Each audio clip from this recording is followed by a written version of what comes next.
Hello बच्चों, आइए प्रश्न को देखते हैं। सिद्ध कीजिए कि दी हुई त्रियक ऊंचाई और महत्तम आयतन वाले शंकु का अर्धशीर्ष कोण जो होता है वो 10 प्रतिलोम वर्गमूल 2 के बराबर होता है। प्रश्न को हल करने से पहले इसकी मुख्य अवधारणा के बारे में चर्चा कर लेते हैं। मुख्य अवधारणा में इस तरह से समझो, जब भी अपने पास शंकु की बात करी गई है तो ये मान लो ये कोई शंकु है। ठीक है, इसकी विमाएं और इसके सूत्र निर्धारित कर देते हैं। सबसे पहले इसको नाम दे देते हैं, ये ए बिंदु है और इससे लंब डाला इस वृत्त के केंद्र पर, तो ये अपने पास ओ बिंदु हो गया, ये बी बिंदु हो गया, ये सी बिंदु हो गया।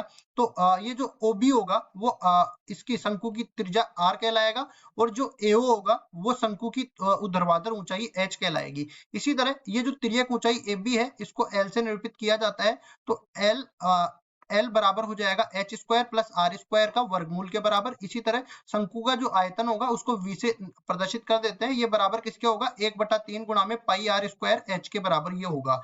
अब देखिए, मान लो कि महत्तम या निम्नतम मान निकालने के लिए क्या करते हैं, y बराबर एफ एक्स, मान लो कोई फलन दिया गया है, इसका एक बार अवकलन करेंगे, डी वाई बटा डी एक्स के बराबर मान लो ये आ गया डी वाई बटा डी एक्स, या इसको एफ डेस एक्स बोल देते हैं। इसके बाद में देखो क्रांतिक बिंदु निकालने के लिए एफ डेस एक्स को 0 के बराबर करते हैं। मान लो ये दो क्रांतिक बिंदु मिल गए x1 और x2। अब उसके बाद इसका दूसरा द्वितीय अवकलज परीक्षण लेते हैं, एफ डेस एक्स निकल के आ गया। ठीक है, उसके बाद क्या कर देते हैं, एफ डेस x1 निकाल लेते हैं और एफ डबल डेस x2 निकाल लेते हैं। ये मैं कहता हूं ये 0 से बड़ा आ गया और ये 0 से छोटा आ गया, तो x बराबर x1 जो होगा वो निम्नतम का बिंदु होगा इसमें, जब ये धनात्मक होगा, निम्नतम का बिंदु। उसके बाद इसमें क्या बोलूंगा, जब ये ऋणात्मक आ जाता है तो x बराबर x2 उच्चतम का बिंदु होगा। ये द्वितीय अवकलज परीक्षण भी इसको बोलते हैं, उच्चतम का बिंदु। अब देखो, इसको सवाल को भी हल करते हैं। सवाल में जैसा कि हमें दिया गया है, एक चित्र बना लेते हैं शंकु का। तो ये अपने पास शंकु आ गया, ठीक है, इसका आधार जो है वृत्ताकार होगा, तो ये अपने पास इसका आधार आ गया। अब उसके बाद हमें बोला गया है कि शंकु की ऊंचाई, त्रियक ऊंचाई अपने को दे रखी है, तो त्रियक ऊंचाई को हम लोग एल मान लेते हैं, ये हमारे पास हो गई एल। ठीक है, उसके बाद देखो यहाँ से एक लंब डालता हूं मैं इसके आधार का जो वृत्त है उसके केंद्र पर, तो ये अपने पास आर हो जाएगी। तो यहाँ पे देखो ये अर्ध शीर्ष कोण है ना, वो थीटा के बराबर में मान लेता हूँ। अब अर्ध शीर्ष कोण थीटा के बराबर हो गया, तो यहाँ इसको मैं ए बोल देता हूँ, इसको मैं ओ बोल देता हूँ, इसको मैं बी बोल देता हूँ। अब ये समकोण त्रिभुज निकल के आ गया। देखो इसको बना देते हैं पहले, ये थीटा है, ये एल है, और ये अपने पास क्या हो जाएगा, ये अपने पास r है और ये अपने पास h है। इसी तरह बोलूंगा r और ये h। तो अगर मैं r बटा में l निकालूंगा तो ये किसके बराबर आ जाएगा, देखो लंब बटा में कर्ण, तो ये साइन थीटा के बराबर आ जाएगा। कुल मिला के अगर मैं r का मान निकालना चाहूं तो ये बराबर हो जाएगा l साइन थीटा के बराबर। इसी तरह अगर मैं h बटा में l निकालूंगा तो ये कोस थीटा के बराबर आ जाएगा, मतलब कि h बराबर किसके आ गया, l कोस थीटा के बराबर आ गया। तो मैं यहाँ पे डायरेक्ट कह सकता हूँ कि h का r का मान भी अपने पास l के रूप में किसके बराबर आ गया, l साइन थीटा के बराबर आ गया, और h का मान भी अपने पास l के रूप में l कोस थीटा के बराबर आ गया। ठीक है, ये दोनों मान निकल के आ गए। अब देखो मैं क्या कर देता हूँ, v मेरे को निकालना है जो कि बराबर होता है 1/3 पाई आर स्क्वायर एच के बराबर। तो यहाँ पे r और h का मान l के रूप में ले आते हैं, तो v बराबर हो जाएगा 1/3 गुणा में पाई, और r स्क्वायर की जगह आ जाएगा l साइन थीटा इस पूरे का वर्ग, और गुणा में l कोस थीटा, ये बन जाएगा। अब इसको आगे और सरल कर लेते हैं, v बराबर हो जाएगा 1/3 पाई l की घात 3 साइन स्क्वायर थीटा और गुणा में कोस थीटा, ये बन गया। अब देखो अवकलन करते हैं इसका न्यूनतम या अधिकतम मान निकालने के लिए, तो v बराबर dv बटा में डी थीटा, थीटा के सापेक्ष कर लेते हैं। तो ये कितना बनेगा, देखो 1/3 पाई एल क्यूब, ये तो अचर है, 1/3 पाई एल क्यूब, ये तो अचर है। इसके बाद ये अपने पास साइन स्क्वायर थीटा गुणा में कोस थीटा का हो जाएगा। तो पहले तो साइन स्क्वायर थीटा को इसी तरह रखते हैं, कोस थीटा का बना देते हैं माइनस साइन थीटा के बराबर।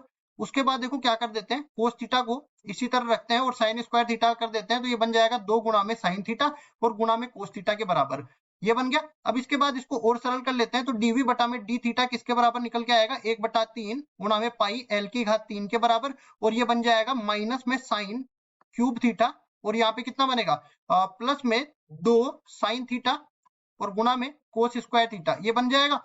अब उसके बाद देखो यहाँ पे क्या बनेगा, इन दोनों में से मैं साइन थीटा उबनिश ले सकता हूँ, तो dv बटा में डी थीटा ये किसके बराबर हो जाएगा, 1/3 गुणा में पाई एल क्यूब, और साइन थीटा बाहर जब आ जाएगा तो अंदर क्या बचेगा, 2 कोस स्क्वायर थीटा और माइनस में साइन स्क्वायर थीटा, ये बच जाएगा। अब देखिए पहले तो मैं इसके क्रांतिक बिंदु निकाल लेता हूं, तो इसको मैं समीकरण नंबर 1 नाम दे देता हूं।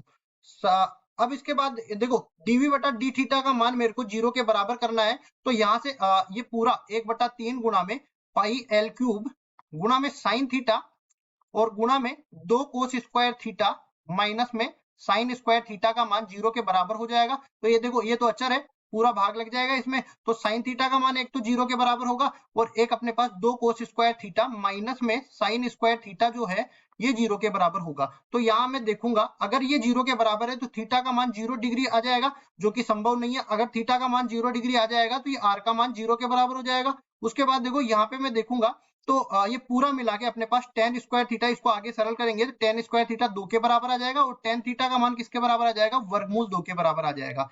अगर टेन थीटा का मान वर्गमूल 2 के बराबर है तो यहां से मैं कोस थीटा का मान भी निकाल सकता हूं। देखो कोस थीटा का मान तो 1/वर्गमूल 3 के बराबर आ जाएगा और इसी तरह साइन थीटा का मान किसके बराबर आ जाएगा, वर्गमूल 2/वर्गमूल 3 के बराबर। ये आप निकाल के देख लेना अपने हिसाब से, त्रिभुज बनाओगे उसमें ये लंब बटा आधार होता है और उसके हिसाब से बना देना। अब देखो यहाँ पे इसका द्वितीय अवकलज परीक्षण करते हैं, तो इसका अवकलन करना पड़ेगा। अवकलन किया देखो d2v बटा में d थीटा 2 ये बन जाएगा। उसके बाद देखो 1/3 गुणा में पाई एल क्यूब, ये तो इसी तरह रहने वाला है। इसके बाद देखो माइनस यहाँ पे इसका करेंगे ना, साइन थीटा का तो कोस थीटा हो जाएगा, साइन थीटा का कोस थीटा कर दिया। अब उसके बाद में देखो अंदर वाला तो इसी तरह रहने वाला है, अंदर वाला क्या है 2 cos square theta minus sine square theta, 2 cos square theta minus में साइन स्क्वायर थीटा। इसके बाद देखो साइन थीटा को इसी तरह रखेंगे और अंदर वाले का कर देंगे अवकलन। अंदर वाले का मतलब 2 कोस स्क्वायर थीटा करेंगे तो ये बन जाएगा 2 कोस थीटा और कोस थीटा का हो जाएगा माइनस साइन थीटा के बराबर। अब इसी तरह माइनस साइन स्क्वायर थीटा का करेंगे तो और देखो 2 पहले से भी इसके गुणा में है तो गुणा में 2 और ले लेते हैं। अब इसका करेंगे माइनस में 2 गुणा में साइन थीटा और साइन थीटा का हो जाएगा कोस थीटा के बराबर, ये बन गया। अब देखो इसके बाद में हम लोग क्या कर देते हैं d2v बटा में d थीटा 2 ये बनेगा बराबर में 1/3 पाई एल क्यूब, इसको तो इसी तरह रखेंगे और अंदर वाले का करेंगे। देखो इसको अंदर ले जाएंगे, ये बन जाएगा 2 कोस क्यूब थीटा माइनस में साइन स्क्वायर थीटा गुणा में कोस थीटा के बराबर ही आ जाएगा और इसको भी अंदर ले जाएंगे, ये कितना बनेगा 4 कोस थीटा साइन थीटा, तो ये माइनस का हो जाएगा, माइनस में 4 साइन स्क्वायर थीटा गुणा में कोस थीटा के बराबर आ जाएगा। और इसी तरह ये कितना बन जाएगा माइनस में 2 और ये sine square theta cos theta के बराबर आ जाएगा, sine square theta cos theta के बराबर बन जाएगा। उसके बाद देखो यहाँ पे क्या होगा, इसको हल कर लेते हैं। d2v बटा में d थीटा 2 ये किसके बराबर आ जाएगा 1/3 पाई एल क्यूब, ये तो है ही, ठीक है। उसके बाद ये कितना बनेगा 2 कोस क्यूब थीटा और माइनस में यहाँ पे कितना होगा 4 2 6 और 1 7 साइन स्क्वायर थीटा गुणा में कोस थीटा के बराबर ये बन जाएगा। तो हम देख सकते हैं यहाँ पे साइन थीटा का मान तो वर्गमूल 2/3 के बराबर था और कोस थीटा का मान 1/वर्गमूल 3 के बराबर था, तो ये मान यहाँ पे रखते हैं। तो देखो d2v बटा में d थीटा 2 ये किसके बराबर आ जाएगा, ये बराबर आ जाएगा 1/3 पाई एल क्यूब तो है। उसके बाद देखो 2 गुणा में कोस क्यूब थीटा का मान हो जाएगा 1/वर्गमूल 3 इस पूरे की घात 3 के बराबर, ठीक है। और माइनस में यहाँ पे कितना बनेगा 7 गुणा में ये कितना बनेगा 2/3 और गुणा में हो जाएगा 1/वर्गमूल 3।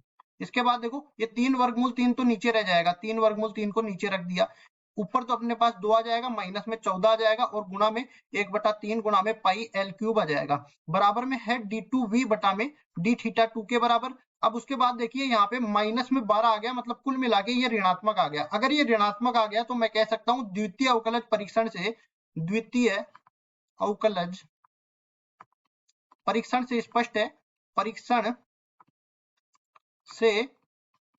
स्पष्ट है कि टेन थीटा जब वर्गमूल 2 के बराबर होगा तब v का मान महत्तम होगा। और देखो ये थीटा क्या है, अर्धशीर्ष कोण है। अगर टेन थीटा वर्गमूल 2 के बराबर है तो थीटा का मान किसके बराबर निकल के आ गया, ये टेन प्रतिलोम वर्गमूल 2 के बराबर निकल के आ गया। और ये किसके बराबर है, अर्धशीर्ष कोण, शंकु का अर्धशीर्ष कोण। और देखो यही तो हमें सिद्ध करना था कि शंकु का अर्ध शीर्ष कोण 10 प्रतिलोम वर्गमूल 2 के बराबर होना चाहिए जब आयतन जो है महत्तम हो। तो ये हमने सिद्ध करके बता दिया मुख्य अवधारणा का उपयोग करते हुए, और यही हमारा उत्तर है। आशा करता हूँ ये सवाल आपको समझ में आया होगा। धन्यवाद।